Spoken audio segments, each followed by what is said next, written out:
My friends, we're here today in the house of the Lord to say goodbye to a man of great faith and great integrity, a truly beautiful human being, and to honor his noble character, his life of service, and the sweet memories he leaves for his friends, his family, and for our grateful nation. For more than 60 years, George Herbert Walker Bush has been my friend, and he's been my role model.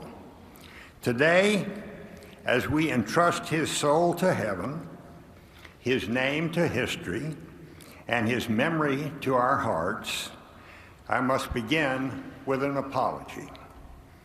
Heffy, I am about to do something you always hated, and that your mother always told you not to do. Brag about yourself. I will do this because it must be done, and because, as a lawyer, I see that thing beloved by all lawyers, a loophole. Now, don't brag about yourself, you once wrote. Let others point out your virtues, your good points.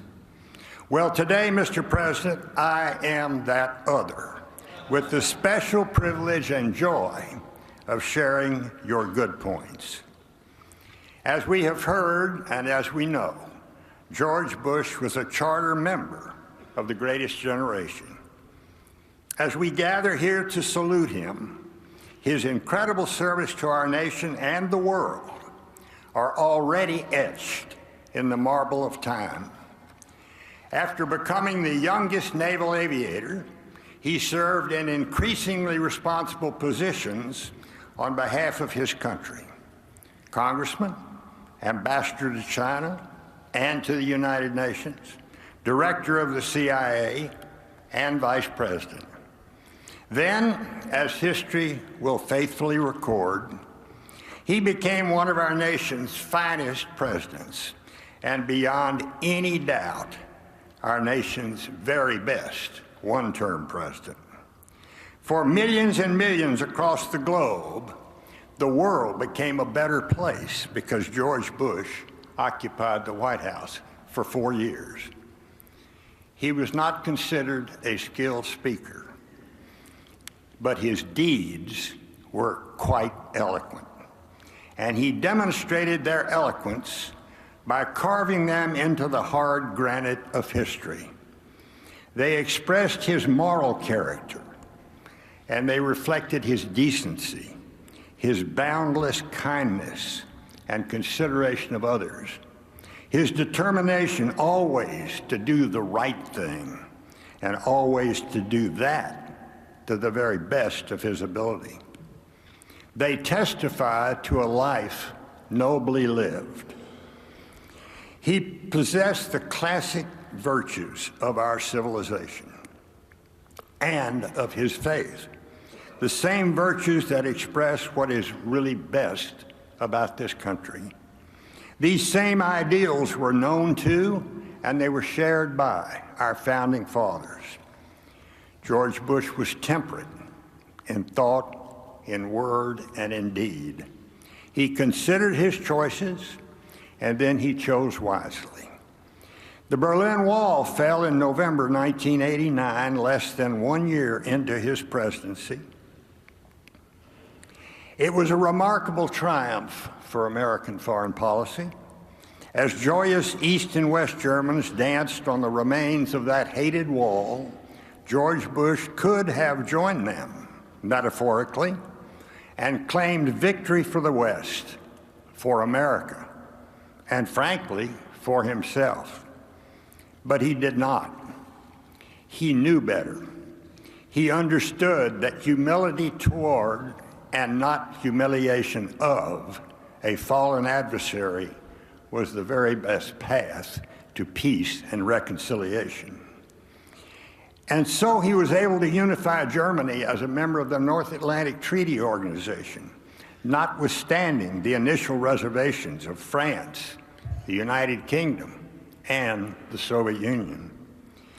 Thus, the Cold War ended, not with a bang, but with the sound of a halyard rattling through a pulley over the Kremlin on a cold night in December 1991, as the flag of the Soviet Union was lowered for the very last time. Need we ask about George Bush's courage? During World War II, he risked his life in defense of something greater than himself. Decades later, when Saddam Hussein invaded Kuwait in August 1990 and began to brutalize Kuwaitis, George Bush never wavered. "This will not stand," he said, and he got the rest of the world to join him in reversing that aggression. Yes, he had the courage of a warrior. But when the time came for prudence, he always maintained the greater courage of a peacemaker. He ended the wars in Central America. He signed 2 nuclear arms reduction treaties, and he brought Israel and all of its Arab neighbors together face to face for the first time to talk peace. His deeds for his fellow man always spoke for him. "Give someone else a hand," he would say, and he did. "When a friend is hurting, show that you care," he would say, and he did. "Be kind to people," he would say, and he was. To the parents of a young son lost to cancer, he wrote, "I hope you will live the rest of your lives with only happy memories of that wonderful son who is now safely tucked in God's loving arms around him." His wish for a kinder, gentler nation was not a cynical political slogan. It came honest and unguarded from his soul. After they left the White House, George and Barbara Bush continued to display their compassion for others. Their dedication to the Points of Light, the Barbara Bush Foundation for Family Literacy, and countless other charities is a model for all former First Families, past, present, and future. To these virtues, we can add one more source of his character, his family. As a friend once put it, George Bush believed that family is a source of both personal strength and the values one needs to face life. And of course, history has shown that few families have accomplished as much as his has. Barbara wrote the book on how to be a great First Lady. His legacy lives on with his children, who have contributed so very much to making our nation great. And who knows what the future will bring for his grandchildren and their children. I've always been proud that George Bush used to describe our relationship as one of big brother and little brother. He used to say that one of the things he liked best about me was that I would always tell him what I thought, even when I knew he didn't want to hear it. Then we would have a spirited discussion about that issue.